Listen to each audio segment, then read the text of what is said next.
बराबर 1, इसके बराबर। ठीक है, हम बात किसकी कर रहे हैं, probability density function. Probability density function किसकी बात कर रहा हूँ मैं, प्रोबेबिलिटी डेंसिटी, बार बार बोल रहा हूँ, ध्यान दीजिएगा।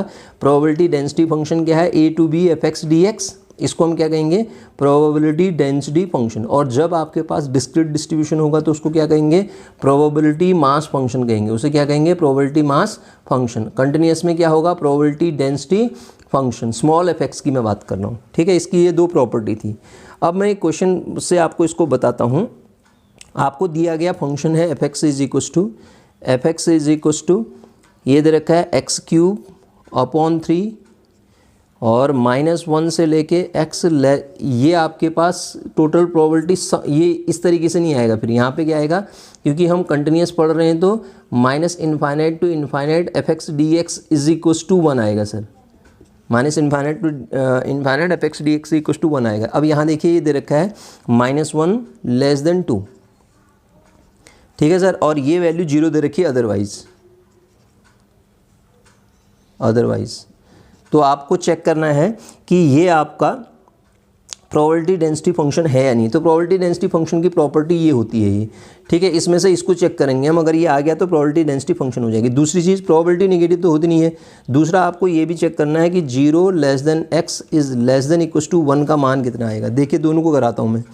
देखिए हम जानते हैं कि -∞ to ∞ fx dx की जो वैल्यू होगी वो किसके बराबर होगी, 1 के बराबर आनी चाहिए अगर ये प्रोबेबिलिटी डेंसिटी फंक्शन है। तो निकालते हैं, -∞ से लेके -1 तक जाता हूँ मैं, पहले पूरा लिख रहा हूँ मैं इसको। देखिए fx dx, फिर प्लस -1 से लेके 2 तक जाऊँगा fx dx, और प्लस फिर 2 से लेके इन्फिनिटी तक जाऊँगा fx dx। ये इंटीग्रेशन की प्रॉपर्टी का यूज किया मैंने। आप देखिए ये कहता है ये वैल्यू 0 है, ये -1 से 2 के बीच में ही फंक्शन दिया है, अदरवाइज़ ये वैल्यू भी 0 है। ये दोनों हट जाएंगे तो बचेगा कितना, -1 से लेके 2 तक fx कितना है, x² है सर, ये x² है। क्या है, x² dx। तो इसका आप जब वैल्यू निकालेंगे तो कितना आएगा, देखिए ये 1/3 तो बाहर लिख देता हूँ मैं। आपका अंदर क्या बचेगा, आपका x³ ऑफ लिमिट क्या होगी, -1 से 2 तक, 8 -1 तो ये 1 3 ये आएगा, 1 3 ये है, ये नीचे 9 हो जाएगा सर। तो ऊपर भी ये लगाएंगे 9/9 इज इक्वल टू 1, ये आ रहा वैल्यू। तो इसका मतलब दिया गया फंक्शन ये जो प्रोबेबिलिटी डेंसिटी फंक्शन को शो करता है। तो मुझे ये चेक करना था ये प्रोबेबिलिटी डेंसिटी फंक्शन है या नहीं है। Yes, this is a probability density function. पहला काम हो गया मेरा। अब दूसरा, डेंसिटी कह रहा हूँ मैं, बार बार ध्यान दीजिएगा सर, प्रोबेबिलिटी डेंसिटी फंक्शन है और यहाँ पे इंटीग्रेशन आएगा। अब दूसरा हमें ये भी निकालना है कि 0 से लेके 1 तक fx dx का मान कितना होगा, fx dx का मान कितना होगा, निकालते हैं। फिर देखिएगा इस क्वेश्चन वाले ने कह रखा है कि ये -1 है और यहाँ कहीं 0 है, यहाँ कहीं 1 है, यहाँ -∞ होगा, यहाँ +∞ होगा, यहाँ भी फंक्शन 0, यहाँ भी फंक्शन 0, -1 से 1 के बीच में डिफाइन है। सर अगर -1 से 1 के बीच में जो फंक्शन की वैल्यू होगी वही 0 से 1 के बीच में भी होगी, क्योंकि फंक्शन इसी में डिफाइन है, अलग अलग तो टुकड़े करने रखे हैं। तो यहाँ पे भी क्या आ जाएगा, अब जब मैं फंक्शन को डिफाइन करूँगा 0 to 1 क्या आएगा, ये देखिएगा x² से लेके x² dx। इसको जब आप सॉल्व करेंगे 1/3 तो बाहर आएगा और इसका इंटीग्रेशन कितना आएगा, x³ लिमिट 0 to 1 हो जाएगी। तो ये 1/9 बाहर आ गया और अपर लिमिट क्या होगी, 1 - 0, दिस इक्वल टू 1/9। तो क्या कह रहा हूँ मैं, दूसरा आपसे कह रहा था प्रोबेबिलिटी निकालिए 0 से लेके 1 तक, तो 0 से लेके 1 तक के लिए प्रोबेबिलिटी इतनी हो जाएगी। ठीक है सर। अब हम बात करते हैं आगे, एक क्वेश्चन और ले रहा हूँ।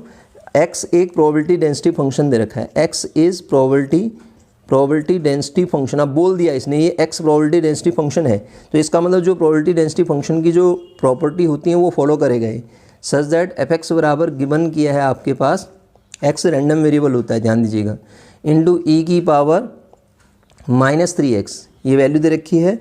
और जब x > 0 हुआ, 0 अदरवाइज, अन्यथा इसकी वैल्यू कितनी है, 0। तो ये कह रहा है find the value of k। इस केस में आपसे k की वैल्यू निकलवा रहा है। तो k की वैल्यू फाइंड करने के लिए क्या करूँगा मैं, ध्यान दीजिएगा। मैं जानता हूँ कि -∞ से लेके ∞ fx dx का जो मान होता है वो 1 के बराबर होता है। अगर ये प्रोबेबिलिटी डेंसिटी फंक्शन है, उसने बोल रखा है प्रोबेबिलिटी डेंसिटी फंक्शन है, तो यहाँ से मुझे जो वैल्यू दे रखी है 0 से इन्फिनिटी तक लूँगा मैं, बाकी तो मेरे पास जो वैल्यू आएगी सर वो 0 हो जाएगी, क्योंकि पहले तो माइनस इनफाइनाइट से कहाँ तक जाऊँगा, 0 तक, फिर 0 से इन्फिनिटी जाऊँगा। यहाँ 2 ही टुकड़े कर सकते हैं हम अकॉर्डिंग टू दिस कंडीशन। तो वो तो 0 दे रही, यहाँ पे तो फंक्शन डिफाइन ही नहीं है, 0 दिया है देखिएगा। तो यहाँ पे जो एफ एक्स डी एक्स है वो जो वैल्यू दे रखी है वो रख दूंगा मैं। कितना आएगा, 0 से लेके इन्फिनिटी ये वैल्यू रखिए, कितना आएगा, k इंटू ई की पावर माइनस का 3x dx। ठीक है सर, जब आप इसको इंटीग्रेट करेंगे k तो ऐसे ही आ जाएगा e की पावर माइनस 3x अपॉन नीचे कितना आ जाएगा, -3। इस टोटल की वैल्यू किसके बराबर होगी, 1 के बराबर। टोटल की वैल्यू क्या होगी, 1 के बराबर। सॉल्व कीजिए, k/3 विथ निगेटिव साइन और ऊपर क्या आएगा 1/3x, 1/e power 3x, sorry e power 3x, 1/e power 3x।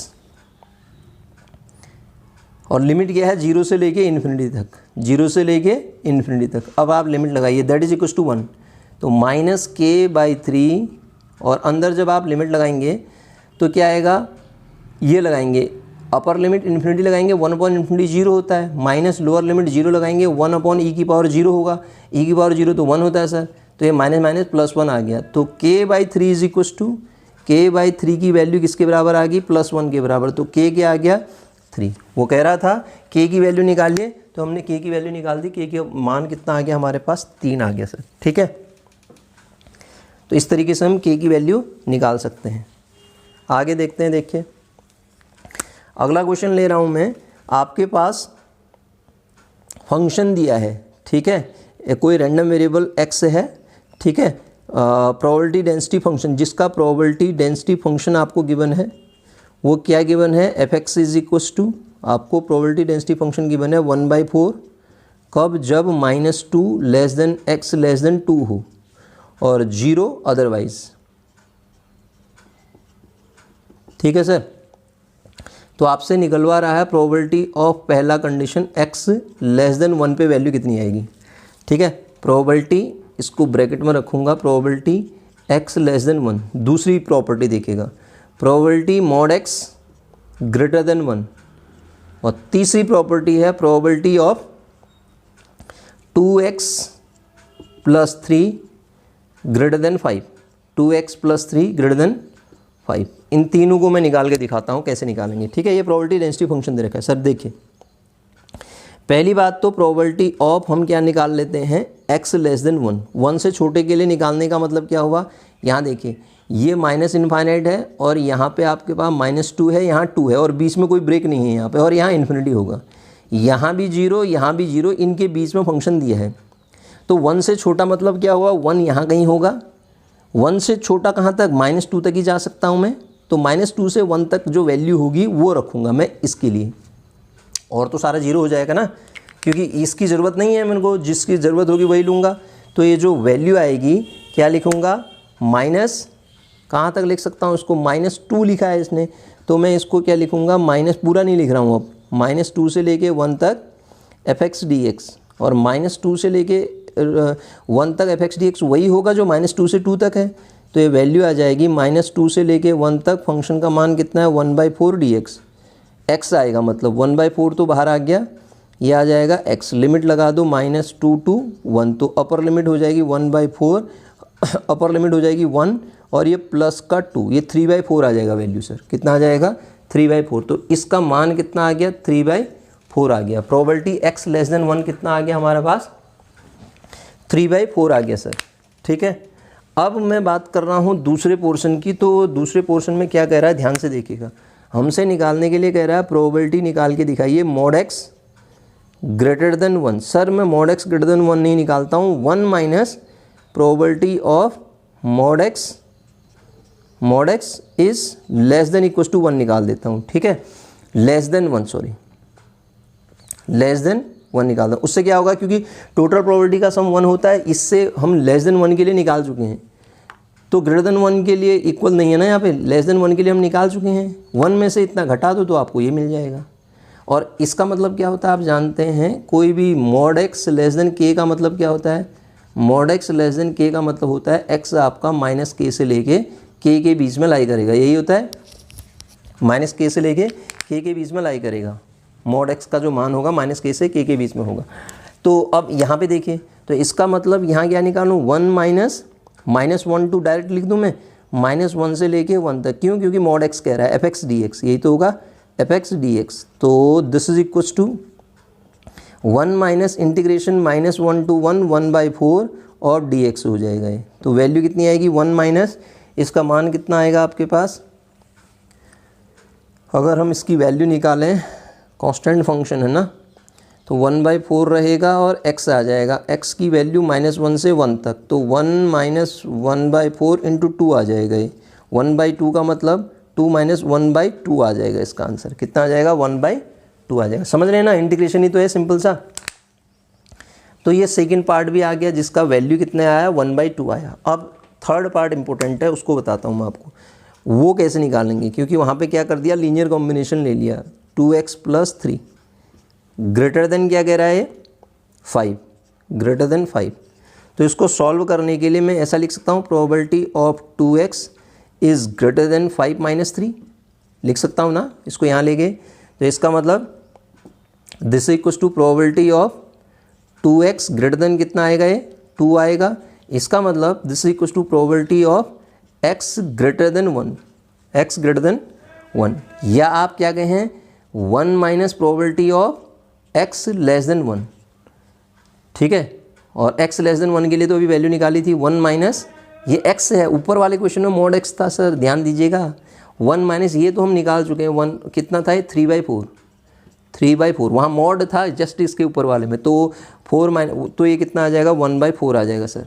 बात समझ रहे हैं मेरी, ठीक है। तो इस तरीके से हम ये प्रोबेबिलिटी डेंसिटी फंक्शन के क्वेश्चन करेंगे। किस में बात कर रहा हूँ अभी मैं, कंटिन्यूअस डिस्ट्रीब्यूशन के लिए बात कर रहा हूँ। किसके लिए, कंटिन्यूअस डिस्ट्रीब्यूशन की बात कर रहा हूँ। इससे पहले जब हमने देखा था तो वो क्या था, डिस्क्रीट प्रोबेबिलिटी डिस्ट्रीब्यूशन था, वो क्या था, डिस्क्रीट प्रोबेबिलिटी डिस्ट्रीब्यूशन था। अभी मैं बात किसकी कर रहा हूँ, कंटिन्यूअस डिस्ट्रीब्यूशन फंक्शन की बात कर रहा हूँ। एक क्वेश्चन और लेता हूँ मैं, देखिएगा।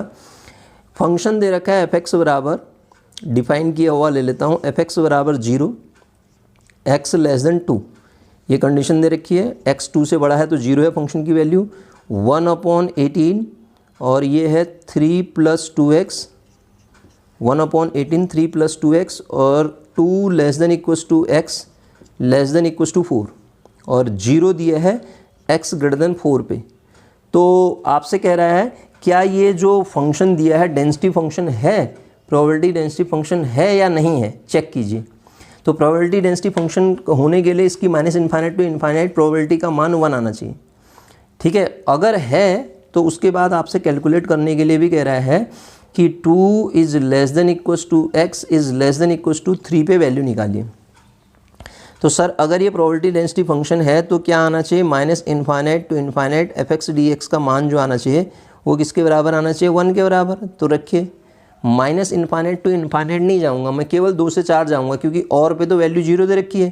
तो सीधे लिख दूं मैं, इंटीग्रेशन 2 से लेके 4 तक जो फंक्शन की वैल्यू है fx dx, उसका मान किसके बराबर आना चाहिए, 1 के बराबर। निकालते हैं, 2 से लेके 4 तक ये हुआ, फंक्शन कितना दे रखा है, 1/18, और अंदर वैल्यू क्या दे रखी है, 3 + 2x, और बाहर से क्या करूँगा मैं, dx। अब इंटीग्रेट करके देखता हूँ, अगर ये 1 आ जाता है तो आपका प्रोबेबिलिटी डेंसिटी फंक्शन है। तो 1/8, तो ये हो गया 3, इसका वो वैल्यू कितना आएगा, x को 2 से लेके 4 तक लिमिट, +2 बाहर हो गया, ये कितना आएगा, x² 2, और 2 से लेके 4 तक सॉल्व कीजिए। 3/8 ये हुआ, ये कितना आएगा, 4 - 2, 2 आ गया, प्लस का ये 2 हुआ, मैंने पूरा लगा दिया है लिमिट, 4 - 2, और 2 से 2 कैंसिल हो जाएगा, 1 हुआ ये, तो ये भी कितना हो जाएगा, 2 हो जाएगा सर, ठीक है। ये भी वैल्यू कितनी आ जाएगी, 2 आ जाएगी। सही सॉल्व किया है तो ये भी वैल्यू कितनी आ जाएगी, 2 आ जाएगी ना। 3/4, और ये वैल्यू कितनी आ रही है, अरे सॉरी, ये सर ये कितना आएगा आपका, x² है ना, तो 16 - 4, 16 - 4 आएगा। अब आप देखिए, ये 3/4 हुआ, प्लस ये कितना आया, 12 आया ना, ये कितना आया, 12 आया, तो ये गलत क्यों हो रहा है सर? प्रोबेबिलिटी डेंसिटी फंक्शन तो इसका मान तो 1 आना चाहिए था। ओहो, मैंने गलत लिखा ना, 1/18 आएगा ना, ये 18 दिया है, 3/18 और ये सब के साथ होगा सर, बहुत बड़ी गलती कर दी। ये 1/18 जो होगा वो सब के साथ होगा, ये ऐसा है ही। तो 1/18 को तो मैं बाहर रहने देता हूँ, अंदर जब सॉल्व करूँगा ये कितना आएगा, 4 - 2 2 प्लस यहाँ से 2 से 2 तो कट गया, ये कितना आएगा आपके पास, ये आएगा आपके पास 16। आपके पास ये वैल्यू कितनी देगा, 3 बाहर से 3 भी था ना, इसके साथ 3 भी है, 3 ये आएगा आपके पास, ये हो जाएगा आपके पास 6, इसके साथ 3 भी है ना, 3 आएगा और 6 हो जाएगा, प्लस इसकी वैल्यू कितनी आएगी, 2 से 2 कैंसिल हो जाएगा और ये आ जाएगा 14, 16 - 4 12 आ जाएगा ना, तो ठीक तो हो गया। 18/18 आ गई value, 18/18 = 1। Yes, this is a probability density function. वो चेक करो कह रहा था ना प्रोबेबिलिटी डेंसिटी फंक्शन है या नहीं है, तो इंडिकेट करके 1 आना चाहिए, वैल्यू आ गया 1। अब उसके बाद देखिए अगला पार्ट उसमें कह रहा है कि प्रोबेबिलिटी निकालिए। ये तो आसान हो गया, 2 से 3 के बीच में फंक्शन की वैल्यू यही तो होगी।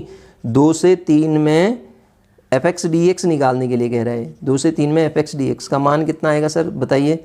2 से 3 में fx dx का मान 1/18 यही रहेगा। इंटीग्रेशन 2 to 3 आप इसको इंटीग्रेट कर दीजिए, 3 + 2x dx।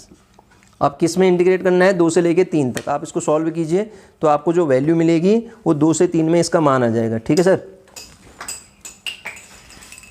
2 से 3 में ये वैल्यू भी मिल जाएगी आपको।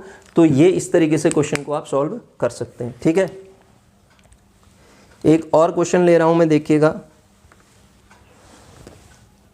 ये दिया है हमें fx इज गिवन है। ये क्वेश्चन आ सकता है एग्जाम में। देखिए 1/π 1/1 + x², और लिमिट ऑफ वो दे रखी है इनफाइनाइट से लेके इनफाइनाइट, x इनफाइनाइट से इनफाइनाइट, माइनस इनफाइनाइट से इनफाइनाइट होगी ना। ठीक है, क्या ये प्रोबेबिलिटी डेंसिटी फंक्शन है या नहीं है चेक करना है। सर ध्यान दीजिए, यहाँ पे तो माइनस इनफाइनाइट से इनफाइनाइट ही लूँगा मैं, x² दिया, 1/ फंक्शन fx dx की वैल्यू चेक करूँगा। ये अगर 1 आ गया तो ये प्रोबेबिलिटी डेंसिटी फंक्शन होगा। तो 1/π बाहर आ गया, minus infinite to infinite 1/1 + x²। अंदर देखिए सर डेफिनेट इंटीग्रेशन की प्रॉपर्टी लगेगी। क्या है प्रॉपर्टी? इवन फंक्शन हो तो 2 टाइम क्या हो जाएगा, 0 to ∞ 1/1 + x² dx। ठीक है सर, तो ये 2/π आया, अंदर क्या आएगा, tan इनवर्स ऑफ कितना आएगा, x। tan इनवर्स x का ही तो फॉर्मूला है, 0 to ∞। और आप जानते हैं ये लोअर लिमिट पे तो 0 हो जाएगा, upper limit tan inverse tan ∞ आएगा ना, tan inverse tan ∞। tan inverse tan ∞ मतलब tan ∞ का मतलब क्या होगा, उसकी वैल्यू क्या होगी आपके पास, π/2। ठीक है, इन्फिनिटी पे 10 का मान क्या, तो x का मतलब इन्फिनिटी आएगा ना, tan इनवर्स ∞। इसको क्या लिखूंगा मैं, tan इनवर्स 10 π/2। तो ये कैंसिल हो गया, π/2 आएगा। बाहर से 2/π है, ये क्या आ रहा है, π/2, तो कैंसिल हो गया। टोटल वैल्यू कितनी आ गई, 1 आ गई। Yes, this is a probability density function. तो प्रोबेबिलिटी डेंसिटी फंक्शन होने के लिए मेरे पास यही तो होना चाहिए कि इसकी वैल्यू क्या आनी चाहिए, 1 आनी चाहिए। Yes, this is a probability density function. तो इस तरीके से हम डेंसिटी फंक्शन के क्वेश्चन को सॉल्व करेंगे। किसके लिए मैं बात कर रहा हूँ अभी, कंटिन्यूअस डिस्ट्रीब्यूशन के लिए बात कर रहा हूँ। सर ध्यान दीजिए, अब मैं जो इसमें बता रहा हूँ आपको, मीन मोड मीडियन पढ़ा था हमने ना, तो मीन मोड मीडियन निकालने के लिए कंटिन्यूअस डिस्ट्रीब्यूशन के लिए जो मेजर ऑफ सेंट्रल टेंडेंसीज थी वो क्या होती हैं, उनमें सबसे पहले मैं बता रहा हूँ आपको अर्थमेटिक मीन। इसको एज ए फॉर्मूला आप याद रख लेना, a से लेके b तक x जो भी लिमिट दी होगी आपको, x fx dx जहाँ पे निकलेगा वो मीन हो जाएगी। x बार मतलब ये हुआ a to b x fx। दूसरा मैं हार्मोनिक मीन बता रहा हूँ आपको। हार्मोनिक मीन होता है 1/h, निकाल लो तो h निकल जाएगा। तो सर उसकी जो वैल्यू होती है a से लेके b तक 1/x fx dx, ये क्या होगी, हार्मोनिक मीन होगी। सर ध्यान दीजिए, खाली इंटीग्रेशन fx dx किसको शो करता है, फिर बताता हूँ मैं आपको। ये प्रोबेबिलिटी को बताता है, x से मल्टीप्लाई कर दिया तो मीन निकल गई। तीसरी क्या आती थी, ज्योमेट्रिक मीन। तो ज्योमेट्रिक मीन का जो फॉर्मूला लिखते हैं हम log g से डिनोट करते हैं, उसकी वैल्यू हो जाएगी a से लेके b, यहाँ क्या आ जाएगा log x into F x D x, सबको कोरिलेट करके पढ़िए, ध्यान दीजिए सर। उसके बाद हमने आगे क्या पढ़े थे, मोमेंट्स पढ़े थे ना, म्यू आर डैश मतलब अबाउट एनी पॉइंट, ये क्या होता है, आरथ मोमेंट, इसको क्या कहते हैं, आरथ moment about any point, about any point, any point, point के अबाउट निकालना है तो डैश आएगा, मीन के अबाउट निकालना है तो पॉइंट की जगह पे अगर ओरिजिन लिख दूं, ओरिजिन में 0 आ जाएगा, एनी पॉइंट लिखूंगा तो a लिख दूंगा, इसकी जो वैल्यू आएगी a से लेके b तक x minus 0 to the power r into F x D X हो जाएगी। ध्यान से देखिए सर इनको, x a to b x minus 0 to the power r F x D X, किसकी वैल्यू हो जाएगी, इसकी। ठीक है, आगे देखिए सर, आगे अगर मैं बात करूं तो आरथ मोमेंट मैंने बता दिया आपको, और उसके बाद पॉइंट के अबाउट ओरिजिन था तो 0 लिख दिया, और अगर मैं आपसे कहूं आरथ मोमेंट म्यू आर लिखता हूं तो म्यू आर मतलब अबाउट मीन होगी वो, तो फॉर्मूला क्या बन जाता है उस केस में, ए टू बी मैं इसलिए ले रहा हूं ना, जो फंक्शन की प्रोबेबिलिटी में यहाँ पे एफ एक्स जो डिफाइन कर रखा है, इंटरवल ए टू बी ही डिफाइन कर रखा है, अगर माइनस इन्फाइनाइट टू इन्फाइनाइट होगा तो वही हो जाएगा, जैसा फंक्शन डिफाइन किया होगा उसके अकॉर्डिंग हम लेंगे। मीन के अबाउट क्या लिखेंगे sir, x minus X bar raise to the power r into F x D X, this is known as mu R. उसके बाद मीडियन बड़ी इंपॉर्टेंट चीज़ है, मीडियन निकालने का तरीका क्या होगा, ए मीडियन क्या करती है, पूरे डिस्ट्रीब्यूशन को 2 पार्ट में डिवाइड कर देती है, तो a to m f x D x की value b to m to b, total interval a to b है ना, m to b f x D x बराबर 1/2, इनमें से कोई एक लीजिए, उसको 1/2 के बराबर आप रखिए, तो आपको जो वैल्यू मिलेगी वो मीडियन की मिल जाएगी। ये क्या हुई, मीडियन। ठीक है, मोमेंट्स बता दिया, अबाउट ओरिजिन, मोमेंट बता दिया, अबाउट मीन, एक्स बार है, ध्यान दीजिएगा एक्स बार, और मीडियन मैंने आपको बता दिया। उसके बाद मीन डेविएशन बता रहा हूँ सर, मीन डेविएशन का जो फॉर्मूला होगा ए टू बी मॉड, इनको याद कर लीजिए, x minus mean of F x D X हो जाएगा। और एक चीज़ और इसमें बचती है, क्वार्टाइल, तो क्वार्टाइल निकालने के लिए आप a to q one f x D x को 1/4 कीजिए, या इसको सॉल्व कर दीजिए, या आप वो जो सेकंड मोमेंट्स आप निकालते थे ना उसके लिए, या आप इसको ए टू क्यू थ्री, जब Q3 लिखूंगा तो ये फॉर्मूला भी पूछ सकता है एफ एक्स डी एक्स, तो वहाँ पे 3/4 आ जाएगा। ये दोनों को ध्यान दीजिएगा आप, यहाँ पे क्या आ जाएगा, 3/4 आ जाएगा। अगर Q1 लिखा है 1/4, Q1 मतलब क्वार्टाइल, फर्स्ट क्वार्टाइल निकाल सकते हैं। मीडियन निकालने का तरीका तो आपने पढ़ लिया, ठीक है।